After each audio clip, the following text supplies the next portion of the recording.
Assalamualaikum warahmatullahi wabarakatuh. Om Swastiastu, Nama Budaya, Salam Kebajikan. Halo semuanya, salam kenal.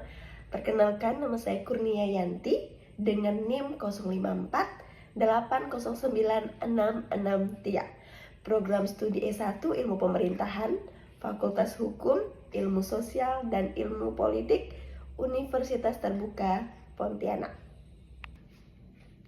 Pada kesempatan ini, saya akan membuat sebuah tugas praktik dalam bentuk video pada mata kuliah Manajemen Pelayanan Publik, yang mana tugas praktek ini berkaitan dengan solusi inovatif dan strategi implementasinya.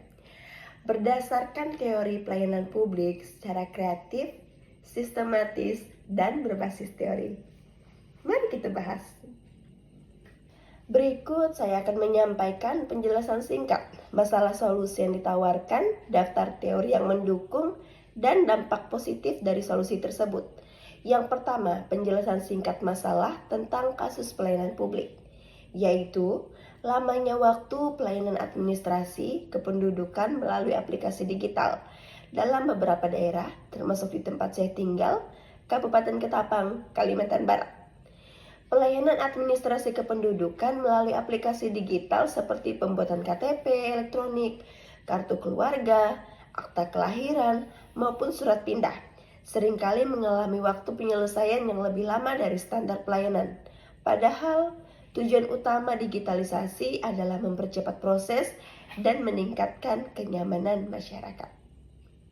Lambatnya waktu pelayanan ini dapat disebabkan oleh beberapa faktor, di antara lain: yang pertama, kapasitas server aplikasi yang terbatas sehingga sering terjadi gangguan atau error. Yang kedua, kurangnya kompetensi operator dalam mengelola permohonan digital, misalnya lambat memverifikasi dokumen. Yang ketiga, tingginya volume permohonan yang tidak diimbangi dengan sumber daya manusia yang memadai. Yang keempat, ketidaklengkapan dokumen dari pemohon yang menyebabkan verifikasi harus diulang dari awal. Yang kelima, koordinasi internal antara bidang yang kurang efektif sehingga proses berjenjang lebih lama.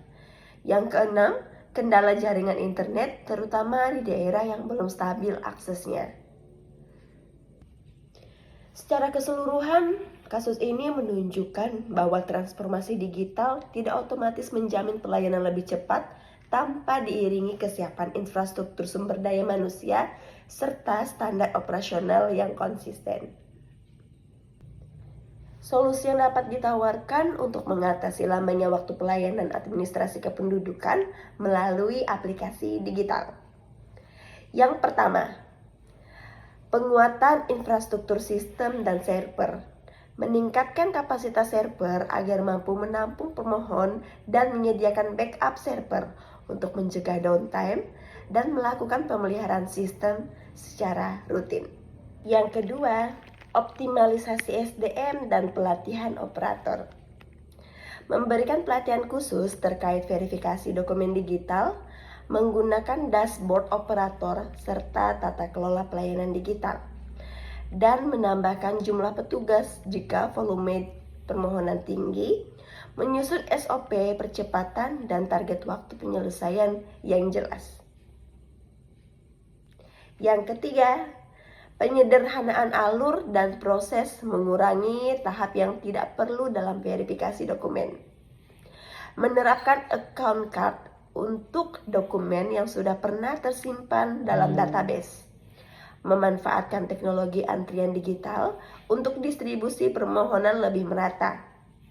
Yang keempat, meningkatkan kualitas aplikasi, melakukan non-fiksi secara berkala untuk menghindari error, menjadikan fitur real-time status sehingga penggunaan mudah membantu proses, mendesain aplikasi lebih user value, agar pengguna dokumen lebih mudah dan mengurangi kesalahan pengguna.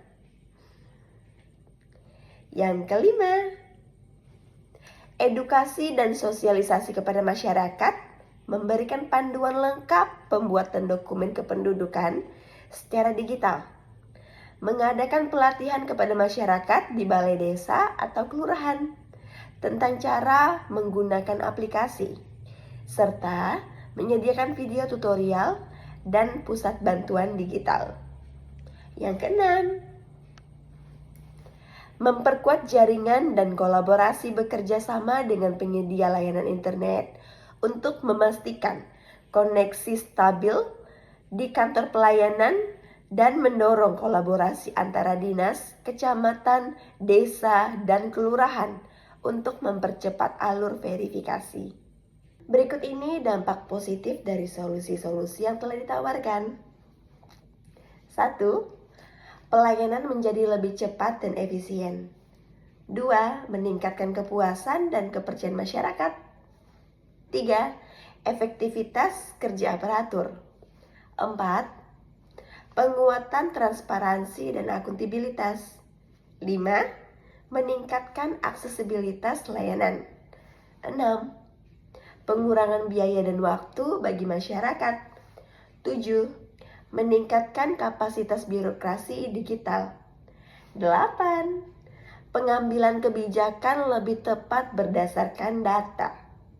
Demikian informasi yang dapat saya sampaikan. Atas perhatiannya saya ucapkan terima kasih. Semoga apa yang sudah saya sampaikan dapat bermanfaat bagi kita semua. Dan terima kasih juga saya ucapkan kepada dosen pembimbing, teman-teman yang menonton, dan semoga saya mendapatkan nilai yang memuaskan. Saya Kurnia Yanti, NIM 0548096663, pamit undur diri. Bye-bye.